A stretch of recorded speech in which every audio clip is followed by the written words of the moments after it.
నమస్కారం. ETV life ఆధ్యాత్మిక channel తీర్థయాత్ర కార్యక్రమానికి స్వాగతం. ఎందరో యోగులు, మహనీయులు, గురువులు, సిద్ధులు, సాధకులు, పరమహంస పరివ్రాజక ఆచార్యులు ఆవిష్కారమైన దివ్యదాత్రి మన భారత భూమి. సనాతన ధర్మాన్ని సర్వదా పరిరక్షిస్తూ, ఆర్షధర్మాన్ని నిరంతరం ఉద్దీపిస్తూ, ఆధ్యాత్మిక చింతనను సర్వకాల సర్వావస్థలోనూ ముందుకు నడిపిస్తున్న మహాయోగ సాధకులకు మన దివ్యభూమి భరతఖండం పెట్టింది పేరు. అలాంటి కారణ జన్మలు మహిమాన్వితులై సంచరించిన భవ్యస్థలి మహిమాలయం మంత్రాలయం.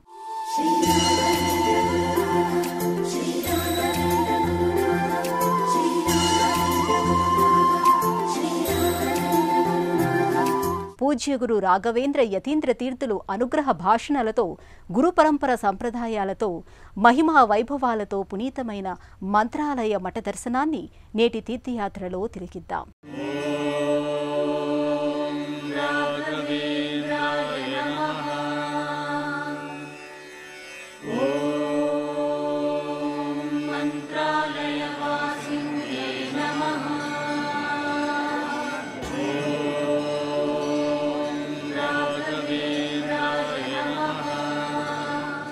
సాత్విక జీవన మార్గం ద్వారా భగవంతుడిని ఎలా చేరుకోవాలో ఎందరో యోగీశ్వరులు ఈ జాతికి పదనిర్దేశం చేశారు. ఆ పరంపరలోనే సద్గురు రాఘవేంద్ర యతీంద్రులు అనంత శిష్యకోటిని, అపరిమితమైన భక్తిగణాన్ని సముద్ధరణ చెయ్యటానికి కారణజన్ముడిగా అవతరించారు. రమ్యగుణ సాంద్ర శ్రీ రాఘవేంద్ర అని భక్తుల నీరాజనాల్ని అందుకుంటున్న యోగ పొంగువుడు శ్రీ రాఘవేంద్ర స్వామి. ఈ యోగి రాజేశ్వరుడు దివ్య బృందావనం కొలువైన పావన సన్నిధి మంత్రాలయం.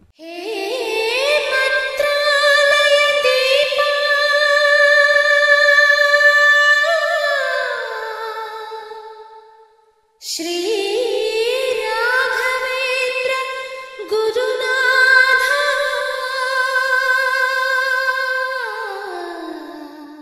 పూజ్యాయ రాఘవేంద్రాయ సత్యధర్మరతాయ చ భజతాం కల్పవృక్షాయ నమతాం కామధేనవే. ఆంధ్రప్రదేశ్లోని కర్నూలు జిల్లాలో కర్ణాటక రాష్ట్ర సరిహద్దులో తుంగభద్ర నదీ తీరాన ఉన్న ప్రఖ్యాత పుణ్యక్షేత్రం మంత్రాలయం.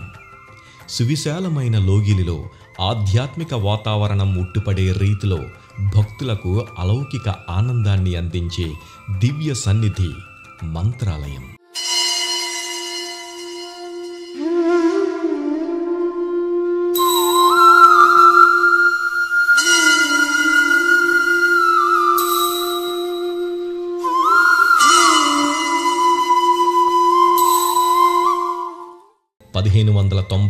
సంవత్సరంలో మన్మథనామ సంవత్సరం ఫాల్గుణ శుద్ధ సప్తమి గురువారం నాడు తమిళనాడులోని కాంచీపురం సమీపాన ఉన్న భువనగిరిలో తిమ్మన భట్టు గోపికాంబ దంపతులకు రాఘవేంద్రులు జన్మించారు.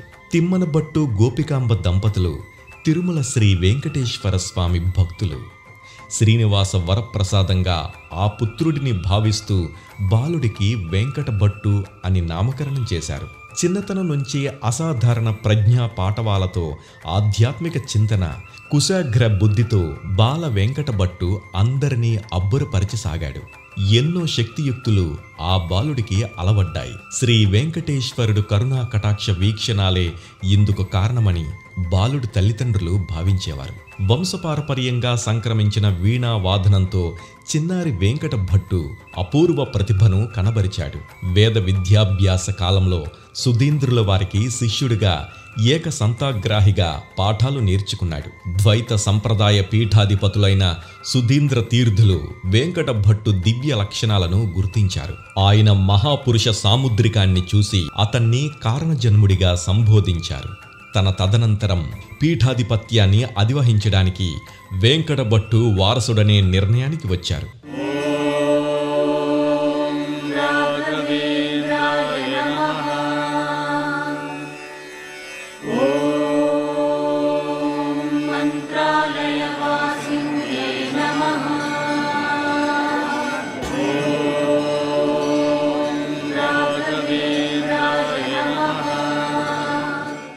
గురువు దగ్గర నేర్చిన విద్యతో, పాండిత్య ప్రతిభా పాటవాలతో ఎందరో పండితుల్ని వాద ప్రతివాదల్లో వెంకటభట్టు మెప్పించారు. మహాభాషాచార్య, మహాభట్టాచార్య బిరుదుల్ని పొందారు. 1664వ సంవత్సరంలో రుధిరోద్గారి నామ సంవత్సర పాల్గొన శుద్ధ విధియనాడు సుధీంద్ర తీర్థుల వద్ద వెంకటభట్టు సన్యాస దీక్ష స్వీకరించారు.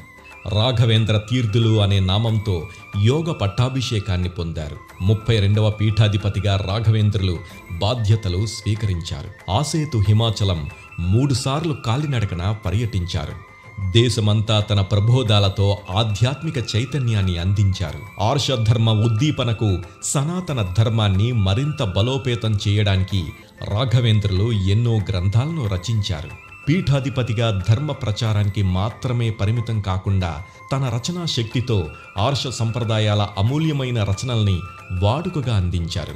ద్వైత సిద్ధాంత ప్రవక్త మాధ్యాచార్యులు ప్రతిపాదించిన భవ పరంపరకు జయతీర్థులు, వ్యాసరాదులు భాష్యాల్ని రచించారు. వారి భాషలన్నీ భక్తులకు సరళ సుందరంగా మరింత చేరువ చేయడానికి పరిమళ వ్యాఖ్య పేరిట రాఘవేంద్ర తీర్థులు వ్యాఖ్యాన గ్రంథాన్ని రచించారు.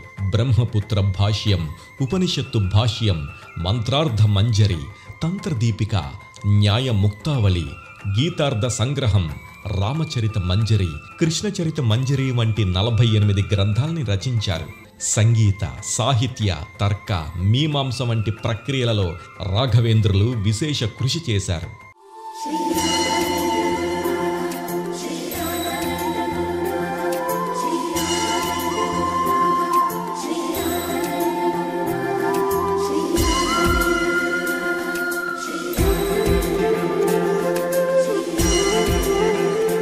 మంత్రాలయం మధుర మనోజ్ఞ ఆధ్యాత్మిక సన్నిధి.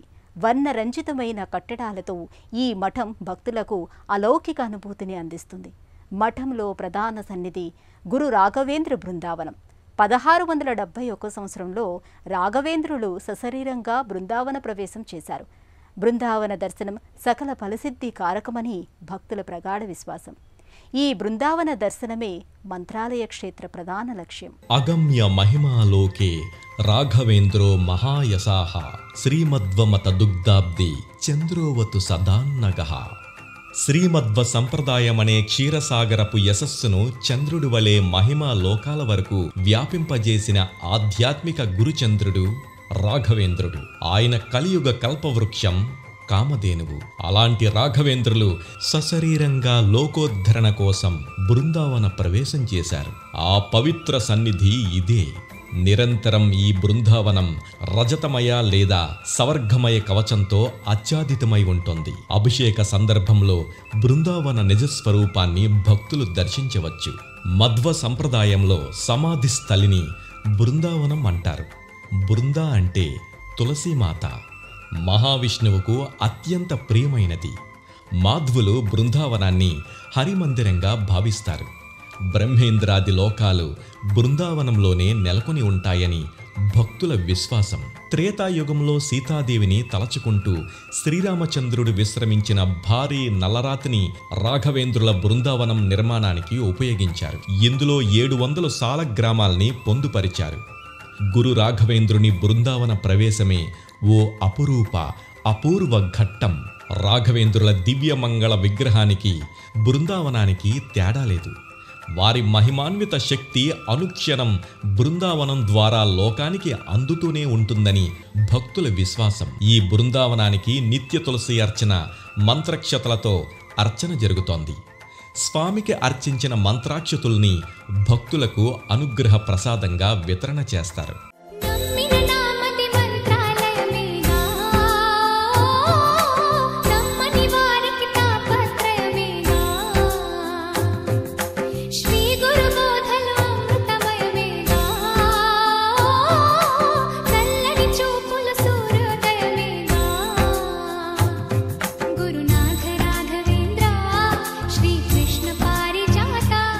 రాఘవేంద్రుల వారు అదృశ్యంగా నిర్వికల్ప నిరామయగా నెలకొన్న మంత్రాలయ బృందావనాన్ని దర్శించగానే భక్తులకు ఎనలేని ఆధ్యాత్మికత సొంతమవుతుంది. ఓం నమో రాఘవేంద్రాయ అనే మంత్రస్మరణతో గురురాయల వారిని స్మరించుకుంటారు. భక్తుల పాలిట ప్రత్యక్ష కల్పవృక్షమై విరాజిల్లే బృందావనానికి ఎన్నో ప్రత్యేకతలు ఉన్నాయి. ఎన్నో ఆధ్యాత్మిక ఆంతర్యాలు మిళితమై ఉన్నాయి. హనుమంత శక్తి సాంద్ర హరినామ గాన గీత నీ తుంగభద్ర మా పాపాలే కడగంగా తుంగదళాల సేవ తులసి దళాల పూజ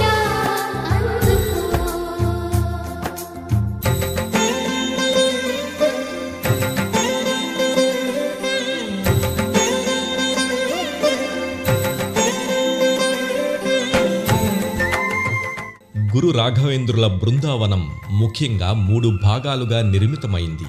కుధ్యాసన నుంచి వస్త్రం కట్టే విభాగం వరకు మొదటి భాగం, అక్కడ నుంచి పై భాగాన ఉన్న దిమ్మెల వరకు రెండో భాగం, దిమ్మెల సమూహారం మూడో భాగం. మొదటి భాగంలో 9 ఉపభాగాలు ఉన్నాయి. ఆ విభాగాలను ఆధార, రూపిణి, శక్తి, విష్ణుకూర్మం, వాయుకూర్మం, ఆదిశేషుడు, భూదేవి, క్షీరసాగరం, శ్వేతదీపంగా వర్ణీకరిస్తారు. రెండో భాగంలో పీఠం, మండపం అని 2 అంతస్తులు ఉంటాయి. మూడో భాగం బృందావనంలో ప్రధానమైనది. ఇక్కడ కనిపించే 6 దిమ్మెలు భూమికి పైన ఉండే దివ్యలోకాలైన భువర్లోక, సువర్లోక, మహర్లోక, జనోలోక, తపోలోక, సత్యలోకాలకు సంకేతాలుగా ప్రకటితమవుతాయి. హయగ్రీవుడు సాక్షిగా నేను సంగ్రీవంగానే ఉన్నాను అనే వాక్కు ఆయన శిష్యుడైన అప్పన్నాచార్యులకు వినిపించిందంటారు. బృందావనంలో ప్రవేశించిన 7 శతాబ్దాల వరకు తన ఉనికి ఉంటుందని రాఘవేంద్రులు వెల్లడించారు. గురు రాఘవేంద్ర స్వామి మునిమనవడు శ్రీ వాధీంద్ర తీర్థులు తన ముత్తాత గారిని కీర్తిస్తూ కవిత్వం చెబుతుంటే రాఘవేంద్ర స్వామి నుంచి అశరీరంగా ఆమోదం లభించిందంటారు. ఆ తరువాత విజయదాసుకు బృందావనం నుంచి రాఘవేంద్రులు తన విశ్వరూపాన్ని దర్శింపజేశారు. ఆ తరువాత కాలంలో జగన్నాథదాసు, కనకదాసు, గోపాలదాసులకు రాఘవేంద్రులు ప్రత్యక్ష దర్శనాన్ని అనుగ్రహించారు. ఈస్ట్ ఇండియా కంపెనీ కాలంలో 1800 సంవత్సరంలో బ్యూరీ కలెక్టర్గా ఉన్న థామస్ మన్రోతో రాఘవేంద్రులు ప్రత్యక్షంగా సంభాషించి మంత్రాక్షతలను అనుగ్రహించారు.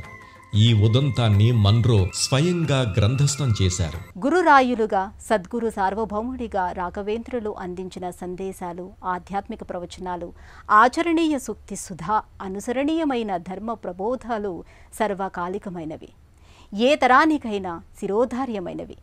మానవత్వమే అసలైన మతధర్మమని ఆయన పేర్కొన్నారు. సచ్చీలత, సత్ప్రవర్తన, సత్వగుణాలు మనిషిని భగవంతుడి వైపు ముందుకు నడిపిస్తాయని స్వామి వివరించారు. రాశముగే వేళ మా దురాశ రేగే వేళ నీ భజనే మా బ్రతుకై పోనీవా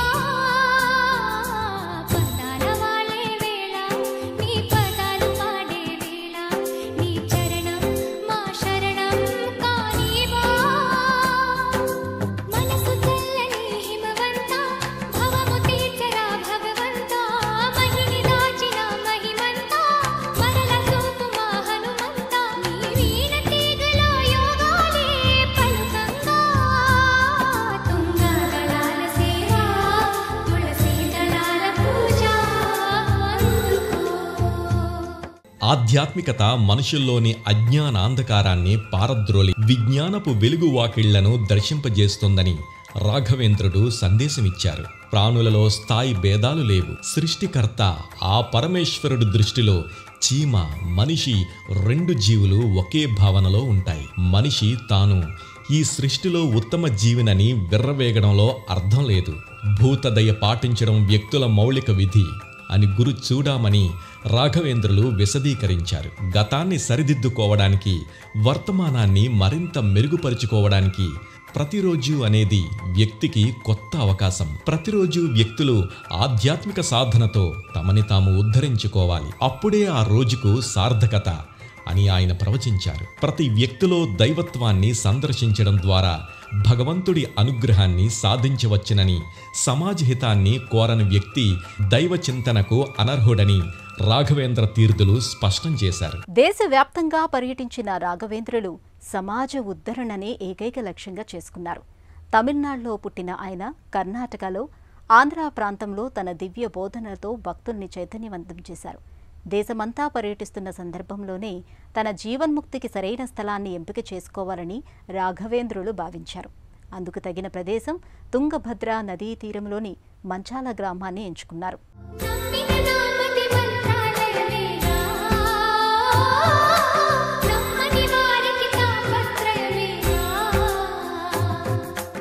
మంచాల గ్రామాన్ని తన ఆధ్యాత్మిక ప్రచారానికి ఆలంబనగా చేసుకోవడానికి దీనికి గల నేపథ్యాన్ని ఆయనే స్వయంగా వెల్లడించారని చెబుతారు. రాఘవేంద్రులు ప్రహ్లాద అవతారంలో మంచాల గ్రామం ఉన్న ప్రదేశంలోని మహావిష్ణు యజ్ఞం చేశారంటుంటారు.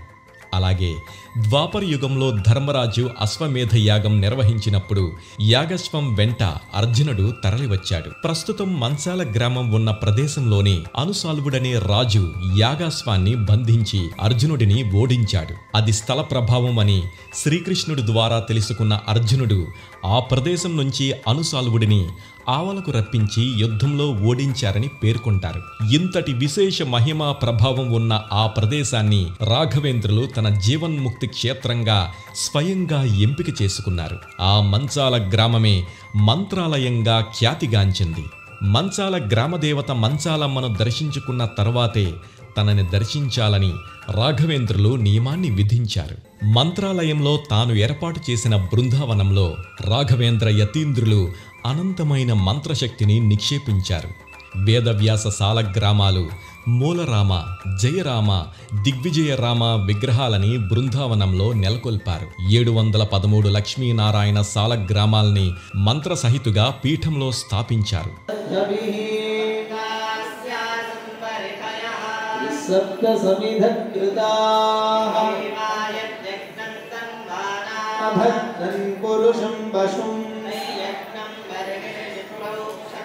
పురుషం జాతమగ్రతః సాధ్యా ఋషయశ్చగే సంభృతం వృషదాజ్యం అరణ్యాన్ గ్రామ్యాశ్చగే. 1671వ సంవత్సరంలో శ్రావణమాసం కృష్ణపక్ష విధియ గురువారం నాడు తాను బృందావనంలో సశరీరంగా ప్రవేశిస్తానని ప్రకటించారు. మరో 700 సంవత్సరాల పాటు నా ఆధ్యాత్మిక ప్రభ నా భక్తుల్ని అనుగ్రహిస్తోంది. యుగ ధర్మానుసారం నేను భౌతికంగా అదృశ్యమైన నా భక్తుల యోగక్షేమాల్ని స్వీకరించడానికి నేను నా సదా చైతన్యంగానే ఉంటాను, ఎల్లవేళలా వారిని రక్షిస్తాను అని రాఘవేంద్రులు తన దివ్యవాణిని వినిపించారు. ద్వైత సంప్రదాయాన్ని సమున్నత స్థాయికి తీసుకువెళ్లిన కారణ జన్ముడు రాఘవేంద్ర స్వామి. తన బృందావనమైన మంత్రాలయాన్ని మహిమాలయంగా చేసిన రాఘవేంద్రుల వారి ఆరాధనోత్సవాలు ప్రతి సంవత్సరం శ్రావణ శుద్ధ చతుర్థి నుండి బహుళ పంచమి వరకు సప్తాహ్నితంగా వైభవంగా కొనసాగుతాయి. సదాచార అవలంబానే మోక్షపద సోపానం అని సందేశాలిచ్చిన రాఘవేంద్రుల దివ్య జీవన పావన సందేశం సర్వదా అనుసరణీయం. మంత్రాలయ రాఘవేంద్ర స్వామి మఠంలో నిత్యోత్సవాలతో మొదలుకొని సంవత్సరోత్సవాల వరకు మధ్వ సాంప్రదాయం ప్రకారం ఘనంగా నిర్వహిస్తారు. ప్రతి సంవత్సరం ఈ క్షేత్రంలో జరిగే ప్రధాన ఉత్సవం సద్గురు రాఘవేంద్ర యతీంద్రుల ఆరాధనోత్సవాలు. బృందావన వాసం చేస్తున్న రాఘవేంద్రులకు ప్రతి ఏటా శ్రావణ మాసంలో ఆరాధన ఉత్సవాలు భక్తి ప్రపూరితంగా ఆధ్యాత్మిక వాతావరణంలో అంగరంగ వైభవంగా కొనసాగుతాయి.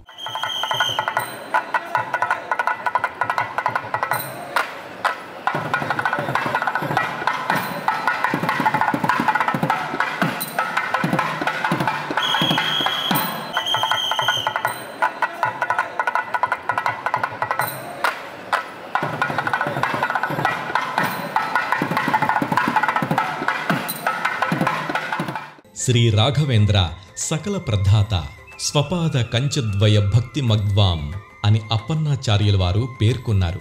గురు స్తోత్రంలో సకల మనోభాష్యాల్ని అనుగ్రహించడమే కాక మోక్షాన్ని సైతం అనుగ్రహించగల సమర్థ సద్గురువులు శ్రీ గురు రాఘవేంద్రులు.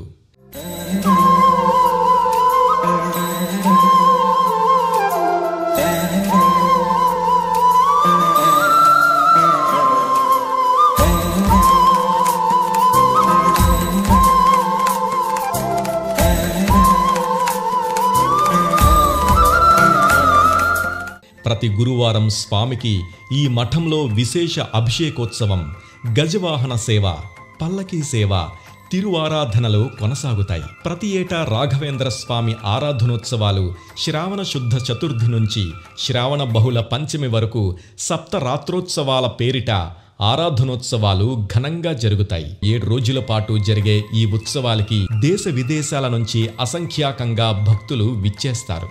ఈ ఉత్సవాల్లో ప్రధానమైన ఆరాధనలు అందుకునేది ప్రహ్లాద ఉత్సవమూర్తి కావడం విశేషం.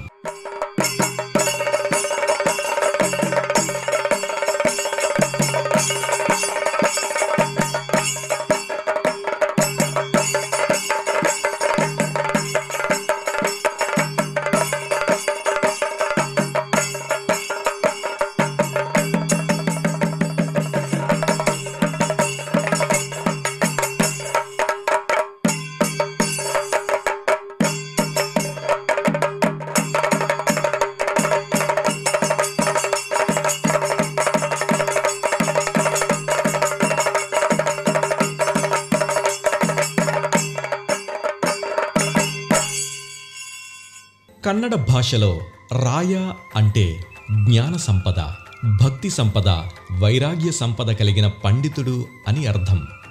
రై అనే సంస్కృత పదానికి సంపత్తు అని అర్థం. కన్నడిగులు రాఘవేంద్ర స్వామిని రాయరు అని వ్యవహరిస్తారు. జగన్నాథదాస, విజయదాస, గోపాలదాస వంటి వారి సంకీర్తనలలో రాయరు అనే మాట విరివిగా వినిపిస్తుంది. తనను నమ్మి కొలిచిన భక్తులకు రాయరు రాఘవేంద్రులు భక్తి వైరాగ్య సంపదల్ని అనుగ్రహిస్తారు. శ్రీ రాఘవేంద్ర స్వామి పాదుకలను మాత్రమే మంత్రాలయంలో పూజించి ఊరేగిస్తారు. మిగిలిన సేవలన్నీ ప్రహ్లాదమూర్తికే జరుగుతాయి. భక్త ప్రహ్లాదుని స్వయం వ్యక్త అవతారమే గురు రాఘవేంద్ర స్వామి అని చెబుతారు. శ్రీ గురురాయలు యతీంద్రులు కాబట్టి ప్రధాన ఉత్సవమూర్తి అయిన ప్రహ్లాదమూర్తిగే తరసేవలు, కైంకర్యాలు కొనసాగుతాయి. ఈ ఆరాధనోత్సవాలలో భాగంగా పూర్వారాధన, సింహవాహన సేవ, మధ్వారాధన, విశేష అభిషేకాలు, గజవాహన సేవ, స్వర్ణ రథోత్సవం, ఉత్తరారాధన, మహారథోత్సవం వరుస క్రమంగా కొనసాగుతాయి. సర్వ సమర్పణోత్సవంతో ఆరాధనోత్సవాలు పరిపూర్ణమవుతాయి. మంత్రాలయ రాఘవేంద్ర స్వామి మఠ సమీపంలో అనేక ఉపాలయాలు, దర్శనీయ స్థలాలు నెలకొని ఉన్నాయి. మంత్రాలయ పరిసరాల్లో ఉన్న ఆలయాల్ని దర్శించడం వల్ల మంత్రాలయ యాత్ర పరిపూర్ణమవుతుంది. మంచాలమ్మ ఆలయం, పంచముఖ ఆంజనేయ స్వామి ఆలయం వీటిలో ప్రధానమైనవి. మంత్రాలయ గ్రామదేవత మంచాలమ్మ, రాఘవేంద్ర స్వామి ఇక్కడ యతీంద్రులుగా నిత్య అపోనిష్ట గరిష్ఠులై ఉన్న సందర్భంలో ప్రతిరోజు క్రమం తప్పకుండా మంచాలమ్మను పూజించేవారు. మంచాలమ్మ ప్రత్యక్ష దర్శనం పొందిన రాఘవేంద్రులు అమ్మవారి అనుగ్రహంతోనే ఇక్కడ కొలువై ఉన్నారని స్థల పురాణం తెలియజేస్తోంది. అందుకే ముందుగా మంచాలమ్మ దర్శనం తర్వాతనే రాఘవేంద్రుల బృందావనాన్ని దర్శించాలనే నియమాన్ని రాఘవేంద్రులు ఏర్పాటు చేశారు. ఇప్పటికీ ఆ సంప్రదాయం ఇక్కడ కొనసాగుతోంది. మంత్రాలయానికి చేరువలో పంచముఖ ఆంజనేయ స్వామి సన్నిధి ఉంటుంది. అందమైన పరిసరాల మధ్య కొండలపై ఈ కోవెల కొలువై భక్తుల్ని ఆకట్టుకుంటోంది. పంచముఖ ఆంజనేయ స్వామి విగ్రహం ఒక గుహలో ఉంటుంది. తన ఉనికిని ఆంజనేయుడే ఓ విప్రుడికి స్వప్నంలో తెలియజేశాడంటారు. ఇప్పటికీ గుహాలయంలోనే పంచముఖ ఆంజనేయ స్వామి నెలకొని ఉంటుంది. స్వామికి వరుస క్రమంలో భక్తులు ఒకరి తర్వాత మరొకరు దర్శించుకుంటారు. మంత్రాలయ రాఘవేంద్ర స్వామి మఠంలో వేద పాఠశాల, వేదాల అధ్యయనానికి, అభ్యసానికి ప్రసిద్ధి. మంత్రాలయంలో ప్రతినిత్యం భక్తులకు అన్నదానం కొనసాగుతోంది. క్షేత్ర దర్శనానికి వచ్చిన భక్తులు స్వామివారి అన్నప్రసాదాన్ని స్వీకరిస్తారు. మంత్రాలయ మఠం ఉదయం 6 గంటల నుండి మధ్యాహ్నం 12 గంటల వరకు, అలాగే సాయంత్రం 4:30 నుండి రాత్రి 8 గంటల వరకు తెరిచి ఉంటుంది. దేశం నలుమూలల నుంచి మంత్రాలయానికి రోడ్డు మార్గం ద్వారా చేరుకోవచ్చు. కర్నూలు, హైదరాబాద్ నుంచి బస్సుల ద్వారా ఈ మఠానికి విచ్చేయవచ్చు. చెన్నై, రాయచూర్ రైల్వే మార్గంలో మంత్రాలయం రోడ్డు రైల్వే స్టేషన్ ఉంటుంది. అక్కడ రైలు దిగి 45 కిలోమీటర్ల దూరంలో ఉన్న మంత్రాలయానికి చేరవచ్చు. మహత్తర గుణాన్వికుడిగా, సర్వలోక శరణ్యుడిగా, సాధుసత్వ స్వరూపుడిగా రాఘవేంద్ర స్వామి తేజరిల్లుతున్నారు. అపర ప్రహ్లాదమూర్తిగా అందరికీ ఆధ్యాత్మిక ప్రహ్లాదత్వాన్ని పంచుతున్నారు. మహాయోగేశ్వరుడైన రాఘవేంద్రుల వారి కరుణా కటాక్షాలు మనందరిపై సదా వర్ధిల్లాలని ఆకాంక్షిద్దాం. ఈటీవీ లైఫ్ ఆధ్యాత్మిక ఛానల్ మరో తీర్థయాత్ర కార్యక్రమంలో మరో క్షేత్ర సందర్శనంతో మళ్ళీ కలుసుకుందాం. అంతవరకు సెలవు. నమస్కారం.